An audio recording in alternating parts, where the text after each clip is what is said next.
it's really hard. Oh, new herbs are looking good. Herbs are coming along nicely. Our poor pheasants, they really need some help. And that wasn't something that I'd really thought about. And that can be a problem for humans, but it can also be a problem for cats.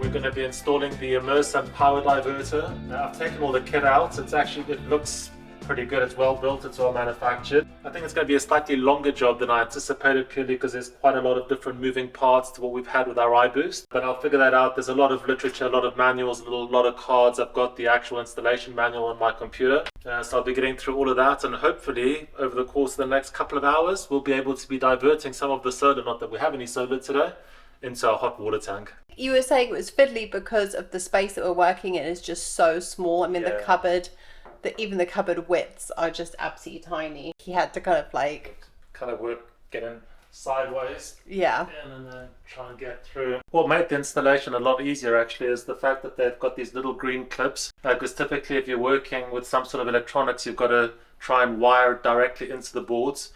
Yeah, because you just wire it into the clips, you can do that in whichever space you want to. Then once they're done, you just basically go and clip them into the actual Immersun unit, and it actually applies to this one and the external unit. So that was really handy. And you said the instructions were really good. Instructions are great, really simple. So now all I've got to do is just tidy up the cables. Unfortunately, it's nearly 4 o'clock now, so the sun's gone past our panel, so we're not actually going to be generating any solar. So now I just got to wait for tomorrow to see whether, in fact, the actual communication between the two little radio units is working. And if it is, then we're up and running.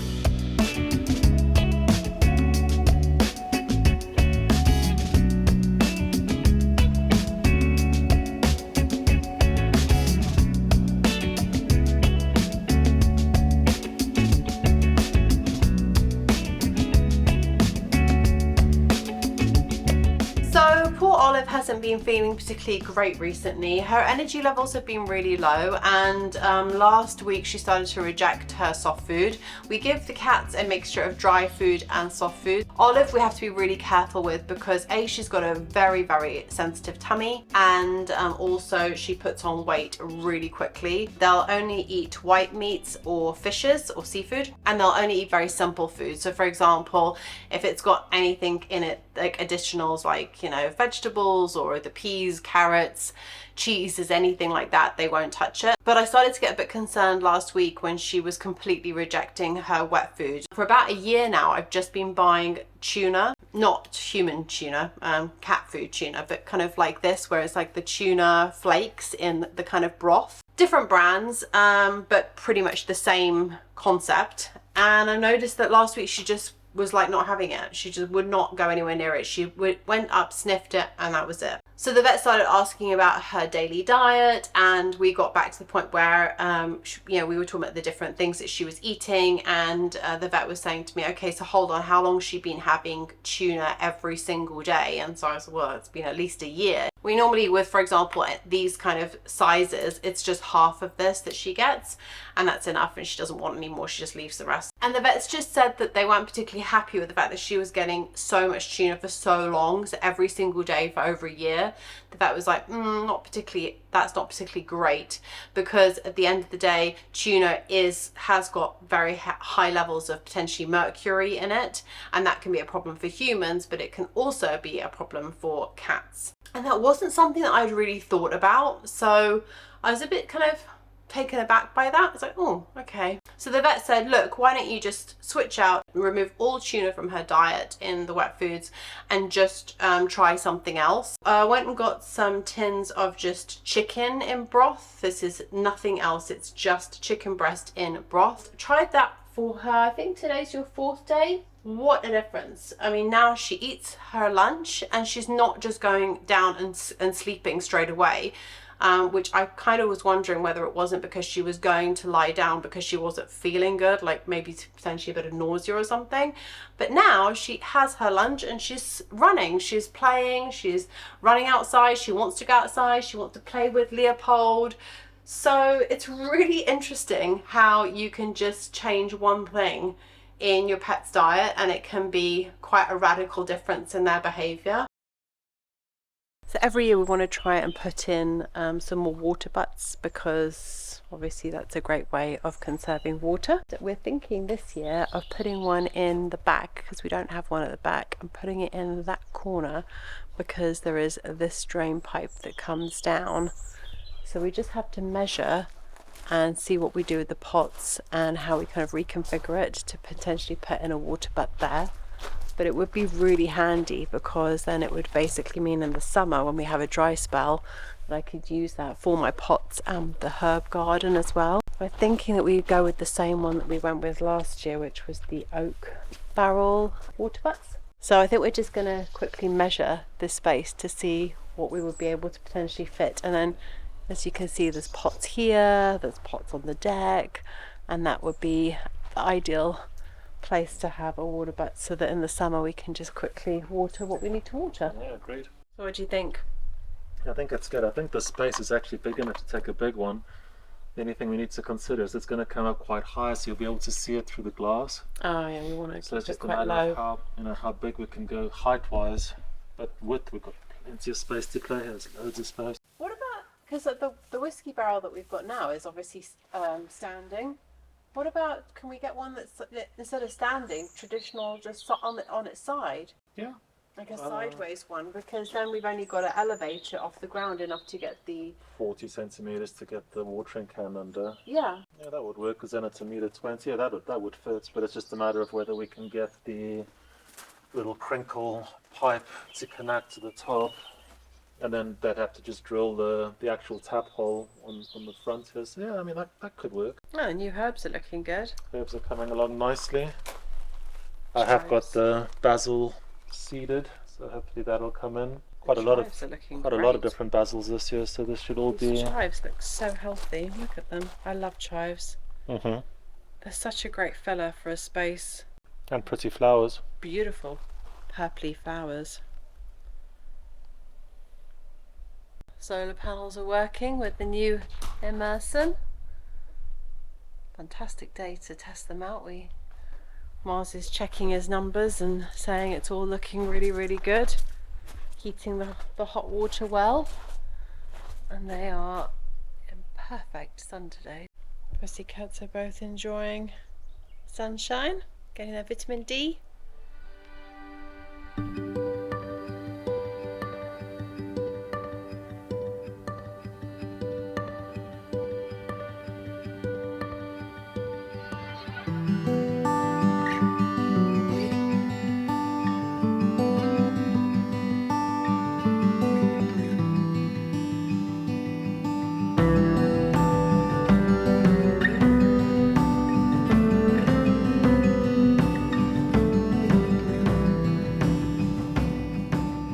It's been snowing since this morning. It's a mixture of small snowflakes to kind of really big ones. At the moment these are kind of small, but it's amazing how it's actually just starting to really settle quickly this afternoon, because this morning it wasn't settling at all. So I just come out to top up all the bird feeders. I think that's flea bag, I'm not sure, but I would say that the rest of our pheasants, our wild pheasants, will all be down at the bottom behind the vegetable garden in the field, because that's where all the brambles and all the long grasses and everything, so they'll just stay kind of hidden in there. I think I'm correct in saying that wild pheasants can go for 3 days without food, without eating anything, so they can kind of basically just hide when it gets this cold and snowy. It's just important that we just keep coming out and giving them access to food, so that when they do feel peckish they can just nip out, quickly go to exactly where they know the feeders are, eat something quickly and go back in. Oh, there's a duck coming in to land on the pond.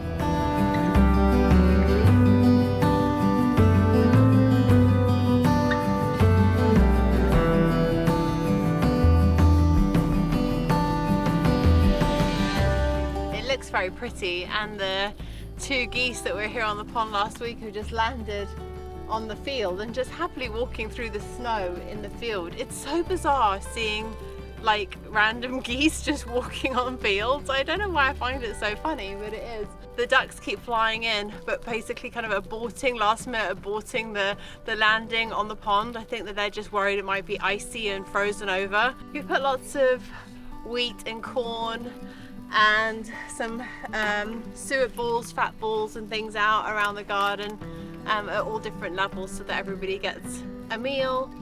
So I'm sure that as soon as we go in through the door, this garden's just going to be heaving. The moor hens have been up this morning, they're looking for food too. They're just waiting for us to go in, get out of their way, and then they'll just come up and spend the rest of the afternoon, I think, eating. But it's really starting to fall. It's starting to, look, I think we've already, what would you say? We've got basically half an inch, would you say? I have no idea. I don't know how to measure snow, to be honest.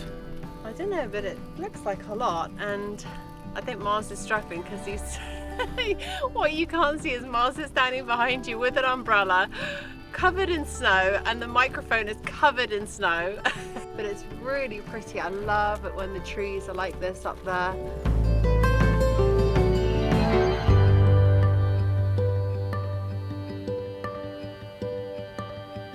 Well, this is like the best lighting we've ever had in our lives in this house, naturally. I cannot tell you how bright it is in here, and it is because I will show you now what we have woken up to. The thickest snow we have ever had since we've been here. It is so thick and dense. My poor olive tree, you saw me shake him off yesterday, and that's why I was doing it, so that the weight of the snow didn't damage him.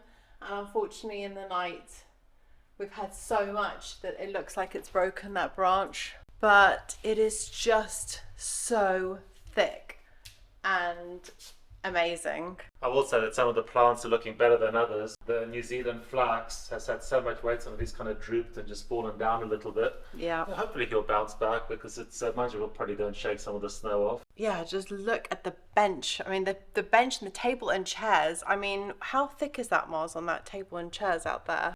About 20 centimeters, 30 centimeters. And the snow is so thick on the trees that actually every time even a tiny little bird like a blue tit lands on the branch, the whole thing, all the just snow just falls off it. We've never ever had it this thick before. It's amazing. I know that people think that because we live in Wales we probably get this like every year, but we really don't. Yesterday we got our groceries. Yeah. So we're fully stocked with groceries. Obviously Lecto Fuels very kindly sent us a whole bunch of stuff there. So we had the actual night briquette on last night, and that worked really well. The cats were so happy with it. They slept by the fire all night. Speaking of groceries, I think the birds in the back garden have certainly appreciated your efforts yesterday afternoon by going out and restocking all the feeding stations. Yeah. Because they've been out in full cry time. There's just so many birds out here. Yeah. And I bet they appreciate just having a source of food. Because it is cold, and I would imagine it must be quite difficult to get down to the ground to pull out worms or anything like that. So it was really good timing actually, because we had the coconut feeders. They're like literally coconut shells filled with kind of like a suet or something, and I had a couple of those left over from last year, and I was actually keeping them this year in case we had snow. I actually put those out so they're like extras, so now we've got like even more feeders in the garden. Yes, we're gonna go out now. Our poor pheasants, they really need some help. I've got a female wild pheasant who's come up this morning, and she was actually kind of almost wading through with her wings trying to get through the snow because it's so deep now. And what we'll do is we'll go out and take some photos and film so that we get it all beautiful and lovely, very, you know, Insta. And then as Mars comes in, I'm actually going to get the snow shovel and actually just make some pathways and for them to walk through to the feeders. Last night before we went to bed, I went out again and I just put some more seeds right underneath the trees. So like under some of our pine trees right near the base, because obviously that's kind of a lot more sheltered. It was so funny though, because our usual traffic was coming up from the pond this morning. The female was kind of wading through the pheasants. She was not happy at all, so I need to go help her. The male was kind of happy-ish. He was taller. He's taller, so he can get through the snow. He had a bit more bulk to him. So, but you could see he was really pushing through the snow like this. And then after him, suddenly I thought, what's that? Because there was this thing running on top of the snow, and it's the moorhen, because the moorhens are so light. They must be so light, so he was just scampering on top of the snow like this. And then the duck thought he was a moor hen, so he tried to kind of go on top of the snow and he just sunk like this. So then he was kind of trying to figure out where to go. We'll definitely go out and help them out so that they have a little bit of it easier and they have a good meal today.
Use our snow shovel.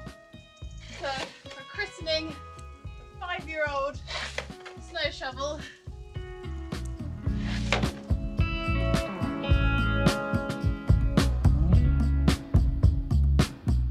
So how's it going? You all done? I'm so tired, I can't tell you. It's a really good exercise. I'm pretty glad we don't live anywhere where we get deep snow all the time. Shoveling snow is intense. I've made a path to the post box, and then I've made a path where we know that the pheasants come up from the other side of the field, so I've made a path all the way down here. And I've done 2 different pathways up from the pond. That's great. So the ducks and the moor hens have different path routes up to here. And I've made sure that all the feeders are clear. He moved like a magnet, wearing holes in the carpet, counting steps to the back porch, same song from the screen door. He was a score on a mountain, waiting for a sign of rain. Card horse with his head down, devoted to a way of being, but he broke wide open like a bird in spring, with a divine potion made of love and pain. He was really living, yeah man, all the way, with a deep emotion made of love and pain.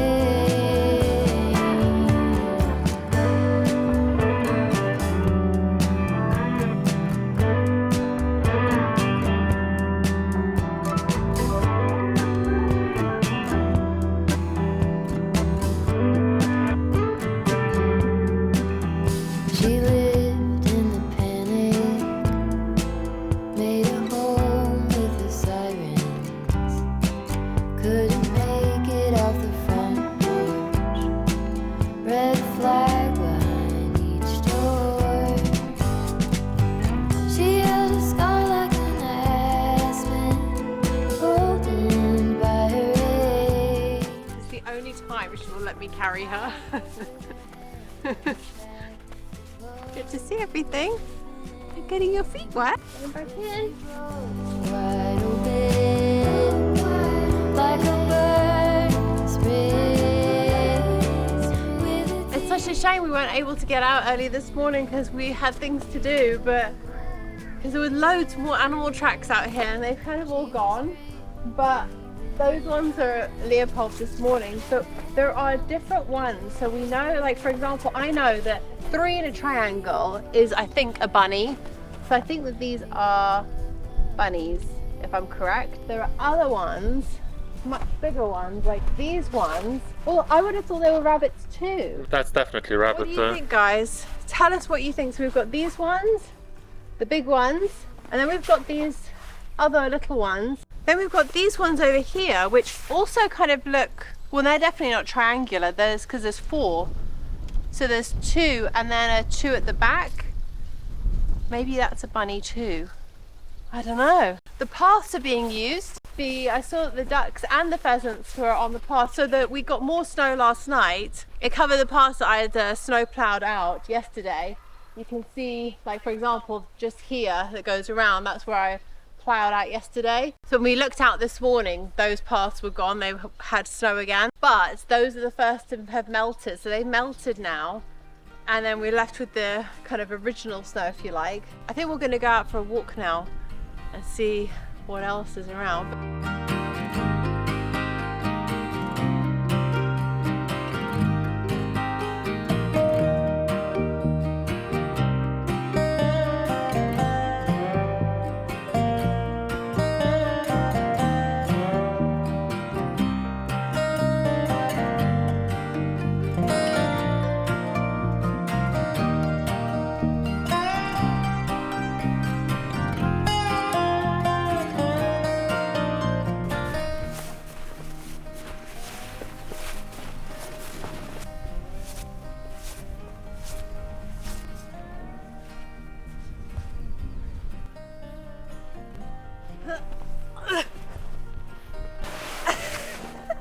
It's really hard.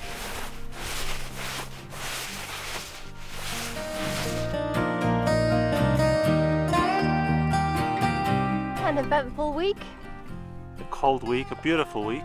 A very beautiful week. Yesterday was the only day it was really kind of not miserable, cloudy and grey, but it was still beautiful in its own way. But I have to say, it's been a real solar and snow week, hasn't it? It really has. And we're back to having full solar again, and God, the hot water is working a treat. It is warming up so quickly. Very quickly. It's working really well. Had a steaming hot bath the other night. It's so lovely to get into a hot bath and know that that's just been generated by sunshine. It's incredible. And it's going to be again today because the solar panels have finally melted. Yeah. And the sun's out now, so we'll be producing full. So yeah, by tonight it'll be another hot steamy bath. Which is good because tonight's supposed to be -6. Oh. So it's going to be chilly. I have to say, I'm feeling the arms and the back is pulling a little bit from the snow shoveling yesterday. So I think that now we've had our fresh air and our vitamin D, it's time to just get a book out. I've got a brand new book to read and put up my feet up by the fire and read the book and let the cats kind of defrost next to the fire as well. It's going to be lovely. For me, it's editing, more research. Yeah. But it's going to be a nice time. Put the fire on. Yeah. Get nice and cozy. Well, I think that's a wrap for this week's vlog. So hope you've enjoyed it and we will see you on the next one. Have a good weekend and a nice week ahead. Bye guys, see you next time.